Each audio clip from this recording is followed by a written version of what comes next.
Hello you all, welcome back. Today as well we have new video for you all. In this video I'll show you how you can simply update your Facebook app on your iPhone.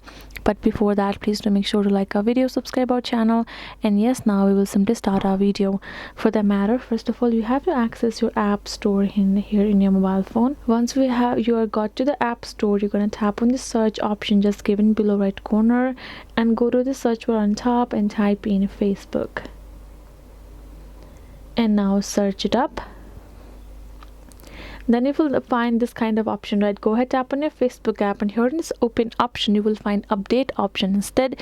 If it's not been up to date, then you will tap on this update, and just like it was being downloaded beforehand, it will start re-downloading the app itself. Once it's done, again you will find open option instead of update. Tap on open and you have the updated version of Facebook just like that.